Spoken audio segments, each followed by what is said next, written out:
Devo cominciare con una parola molto complicata, che è il Bildungsroman, che significa romanzo di formazione. È un genere letterario che nasce in Europa alla fine del Settecento e che ha un grande successo e annovera degli autori molto importanti, oltre a Jean-Jacques Rousseau, Goethe, sicuramente, poi gli italiani Hippolyte Onievo, i francesi Flaubert, Stendhal. Che cos'è il romanzo di formazione? Il romanzo di formazione è un racconto in cui il protagonista parte in maniera ingenua o ignorante o incolta o addirittura stupefatta. Ci abbiamo anche un esempio in Candide di Voltaire in maniera ironica, e lui si evolve attraverso una serie di avventure, di peripezie, di situazioni sociali e mondane, di esperienze varie, finché acquista un'esperienza, acquista una saggezza, acquista una soluzione di se stesso. Anche Gianaire, sotto questo aspetto, ha questo stesso valore di racconto, cioè acquista veramente la capacità di conoscere il mondo e di sapere chi è e che cosa vale. L'Ippolito Nievo, come ho citato prima, aveva scritto Le confessioni di un italiano, che è proprio questa situazione nell'Italia che si era appena unita e che raccontava tutto questo tipo di rivoluzione. Più o meno contemporaneamente, nel 1885, più o meno, c'è un altro italiano che scrive un racconto molto interessante, un racconto che comincia in maniera un poco tradizionale. C'era una volta un re, diranno i miei piccoli ascoltatori. No, c'era una volta un pezzo di legno. Cioè, e questo autore è Collodi, e a quello che mi riferisco è questo, il Pinocchio che tutti conosciamo. Questo è delizioso e, come esempio della globalità, è cinese. Quindi è molto divertente che questo Pinocchietto venga dalla Cina. Ci sono altri due importanti racconti di avventure di ragazzi, più o meno contemporanei, David Copperfield di Charles Dickens e Le avventure di Tom Sawyer di Mark Twain. Sono di quell'epoca lì, ma a differenza della storia di Pinocchio, questi sono dei veri e propri romanzi e, sotto certi aspetti, come dicevo prima, sono romanzi di formazione. Pinocchio invece è una favola, una grande, straordinaria favola, perché ha per protagonista un bambino, perché ha per protagonista un bambino che non è un bambino, ha per protagonista un burattino, esattamente quello che Carlo Lorenzini, detto Carlo Collodi, descrive e racconta. Questa storia è una storia che ha delle caratteristiche molto particolari e che si è radicata profondamente nell'immaginario collettivo italiano dapprima e poi in quello di tutto il mondo, perché a differenza degli romanzi di formazione normali, questa ha delle caratteristiche, hanno detto, sotto certi aspetti quasi esoteriche, cioè affonda le sue radici nel mito. Perché io dico questo? Non è tanto per questo fatto puramente esoterico in cui si può riconoscere come Pinocchio in realtà sia qualcuno che cerca di raggiungere una coscienza diversa, tant'è vero nella favola muore perché rimane impiccato e rinasce subito dopo aver incontrato la fatina, che rifiuta di ospitarlo perché anche lei è morta, è una bambina morta, la fatina dai capelli turchini. Ricordatevi che turchino in questo senso è una caratteristica di questo nome ed è questo aggettivo turchino è tipicamente italiano perché si riferisce al marmo di una città che si chiamava Turco e che aveva queste sfumature di violetto, di cobalto molto intenso, e di conseguenza la fata dai capelli turchini è qualcosa di estremamente esotico, di estremamente raro. Non a caso c'è un autore tedesco che parlava che la poesia è un fiore azzurro, un contemporaneo di Goethe, e quindi di nuovo ritorna questa tonalità dell'azzurro, del blu, sotto queste forme misteriche, misteriose, sotto queste forme, come dicevo prima, esoteriche, perché in fondo la storia di Pinocchio è la storia di un qualcuno che vuole avere un'anima, che cerca di raggiungere un'anima, perché infatti che cos'è un burattino se non un pezzo di legno che cerca di vivere e di essere animato e avere una coscienza di sé? Ora, questo è il mito, ma dobbiamo ricordarci che questa caratteristica non è per un racconto che è soltanto scritto, ma per specificazione stessa di Collodi, Pinocchio è una fiaba. Fiaba viene dal latino farfaris, parlare, raccontare, anche rappresentare. La famosa frase che diceva Augusto, l'imperatore Augusto prima di morire, acta est fabula, cioè viene tradotta come la favola è finita, in realtà è la rappresentazione è finita. Quindi una favola rappresenta qualcosa, cioè è un racconto che si anima attraverso una serie di vicende, sembra quasi vedere davanti agli occhi e ha bisogno quasi quasi di una tradizione orale, è come se fosse portato da un maestro a un allievo. E non a caso, in tutte le rappresentazioni delle favole, vediamo qualcuno che legge, qualcuno che racconta e tutti quanti in circolo. Ho fatto tutta questa lunga premessa e tutta questa amplificata spiegazione per descrivere come in Pinocchio ci sia una componente magica, una componente emozionale, una componente suggestiva attraverso i suoi personaggi che sono appunto la fata turchina, la lumaca, Mangiafuoco, il gatto e la volpe, la balena e lo straordinario Geppetto, che è il prototipo di ogni papà amoroso. Non a caso Roberto Benigni nella conferenza stampa ha sottolineato questo fatto dicendo proprio che lui è simile sotto certi aspetti, se non è blasfemo, a un altro famoso padre putativo, anche lui falegname, e si riferiva a San Giuseppe.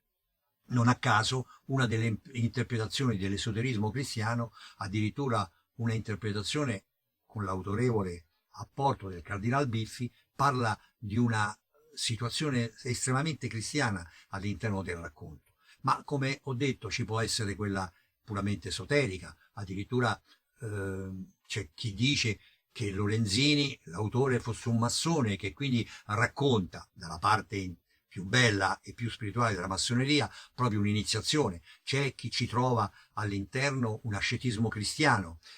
Questo proprio perché, come dicevo prima, fondando nel mito, chiaramente la favola permette di una serie di elaborazioni di suggestioni che ci portiamo ancora dietro, perché se qualcuno è orrendo o brutto e fa paura sembra davvero un mangiafuoco, e se una ragazza ci incanta e ci turba, l'archetipo è quello della fata turchina che ci ha incantato e che addirittura prima è bambina e poi diventa adulta e poi diventa una specie di mamma che ti accoglie e ti riceve. È tutta l'evoluzione della donna, da quella che è sorellina fino a quella materna che ti prende e ti ristringe e che tu con l'amore riesci a circoscrivere e finalmente ad avere. Tutto questo doveva essere, e speravo che fosse, nel film di Matteo Garrone, che ho apprezzato ed ammirato per L'imbalsamatore, per Dogman e per Gomorra, ma che purtroppo non ho apprezzato per il racconto di racconti e purtroppo non apprezzo neanche in Pinocchio, perché manca proprio questa componente di favola, manca proprio questa componente di mito che lui traduce e trasforma in una specie di horror noir, in una favola gotica in cui anche la fotografia ha un inizio quasi fosco e disperato e poi mano a mano si apre, ma la perfida tenerezza di Dogman o la struggente, diciamo, spaesamento dell'imbalsamatore o la rabbia disperata di Gomorra mancano perché la favola ha bisogno di un approccio realistico ma diverso, deve essere sfumato, deve essere molto attento, i passi devono rimbombare come echi, non è possibile fare la favola con crudo realismo e il momento in cui si traduce come emozione deve essere quasi danzante, leggera, suggestiva. Questo Pinocchio in realtà purtroppo paragonandolo al Pinocchio di Comencini, pensate ci sono state 16 versioni del film Pinocchio, è cominciato nel 1910, è chiaro che ha affascinato tutti, abbiamo uno stupendo Pinocchio fatto da Walt Disney in cui gli americani rielaborano di nuovo come è tipico loro, no? Le storie, e questo di Gigi Comencini che ho avuto l'onore di conoscere e il piacere di essere un suo allievo e che Gigi ha tradotto invece con una fedeltà, con un amore, con una struggente malinconia e con un elemento molto importante, la ribalderia di Pinocchio, questo senso anarchico, questa forma che vivifica tutto il racconto di Pinocchio. Qui in realtà non c'è, qui Pinocchio è solo un discoletto che vaga di qua e di là, mentre invece se vi ricordate quello di Balestri, di Gigi Comencini, con quella piccola peste che era davvero, conservava tutta questa carica. Non a caso Guglielmo del Toro, che sta preparando un Pinocchio, parla, e ho sentito questa cosa molto interessante a Los Angeles, parla della componente di Pinocchio, del suo Pinocchio come disobbediente, una componente anarchica in cui la disobbedienza trionfa, in cui si rompe lo schema per cercare una forma diversa di libertà. E Pinocchio cerca infatti la libertà e tutte le sue avventure sono alla ricerca di questa libertà e di questa scoperta di sé. E ogni volta è il perbenismo dell'epoca a dare un insegnamento, ma questo insegnamento è un insegnamento retorico. Certo, non dobbiamo affidarci agli sconosciuti, non dobbiamo credere ai gatti e alla volpe, non dobbiamo schiacciare o eliminare il grillo parlante perché ci può essere utile, non dobbiamo dispiacere alla fata turchina, ci sono tutta una serie di insegnamenti e perché poi ci troviamo in una società in cui magari vengono condannati gli innocenti e salvati i colpevoli. Guarda caso questa società del 1885 sembra molto la società di oggi, ma andiamo al di là di queste polemiche. Cioè, quello che voglio dire è che questa grande favola aveva bisogno di un'emozione, aveva bisogno di un approccio differente, aveva bisogno di avere questo stupore, questo incanto che purtroppo lo sguardo realistico di Garrone non ha. Non riesce, pur essendo di grande suggestione, pur essendo con ottimi costumi, pur godendo di una straordinaria, a mio giudizio, interpretazione di Benigni. Roberto Benigni è stato veramente all'altezza di Nino Manfredi e in realtà la sua toscanaccia e disperata miseria è qualcosa quasi di santo, è qualcosa di sacrale da rispettare e da commuovere. Il gatto e la volpe di Massimo Ceccherini e di Rocco Papaleo sono assolutamente deliziosi e reggono il confronto con la geniale intuizione che ebbe invece Luigi Comencini su Franco Franchi e Ciccio Ingrassia. Ecco, questi sono paragoni per far capire come possono reggere, però la fata turchina non commuove, la fata turchina non incanta. E non le incanta né quando è bambina né quando è grande, anzi quando è grande addirittura sembra una stavata di cera che non, alla quale non partecipi. Manca di empatia, manca della possibilità di essere il sogno irraggiungibile di ogni bambino, di ogni piccolo maschio che sogna così la sua donna ideale e di ogni forma di sublimazione della donna da parte delle bambine. Cioè questo serviva invece a dare come un lievito poetico che potesse far fiorire tutto quanto, che purtroppo tutto questo fatto non c'è. E quindi ci sono rimasto a disagio.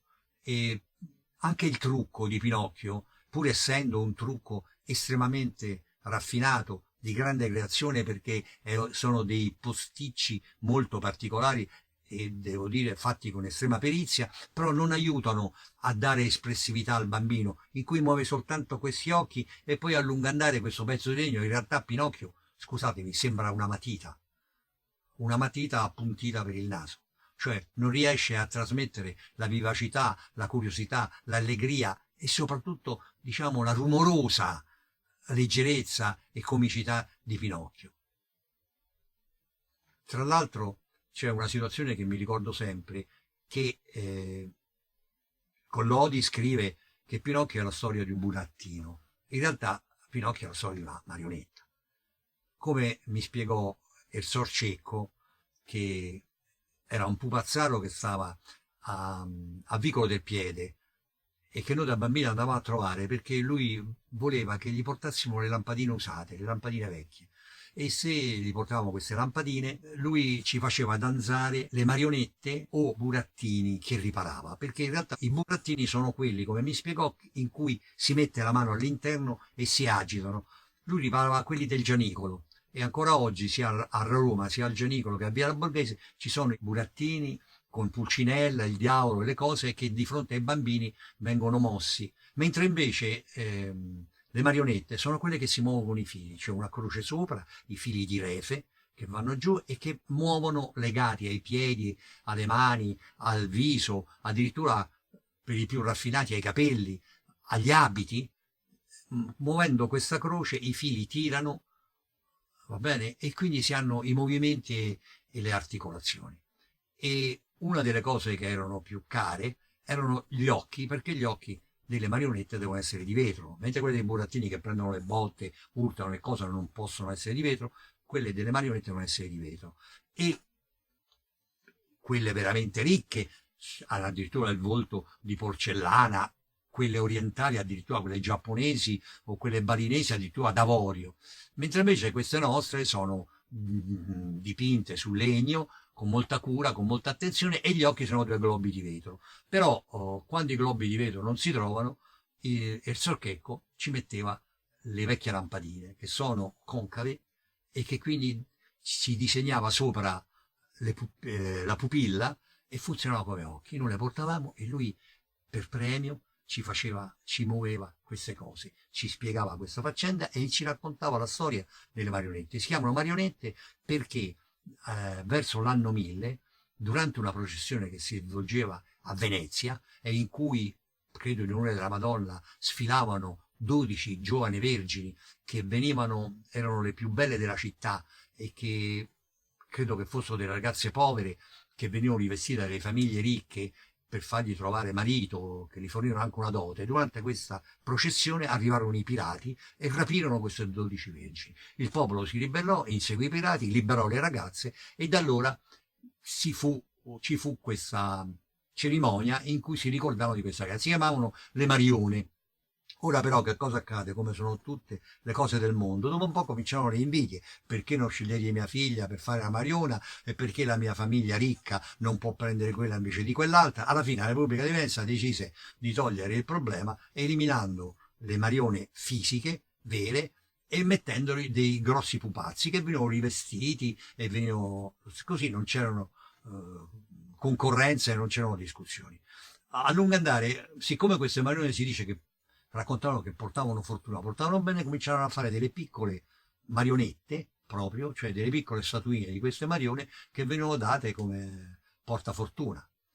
E qualcuno decise di muovere queste marionette, mettendo, ecco come era per questa cosa, alle braccia e ai piedi delle piccole viti che le facessero muovere. E a questo punto nacque le marionette. Qualcuno ebbe l'idea di attaccarci dei fili e vennero fuori le marionette e venne fuori Pinocchio. Un altro insegnamento interessante che mi aveva detto il Sor Checco, ed è una cosa che ho ricordato per tutta la vita, è una frase appunto di Collodi, che diceva così: cercate di inseguire sempre quello che voi amate, perché altrimenti correrete il rischio di amare soltanto le povere cose che troverete. Grazie.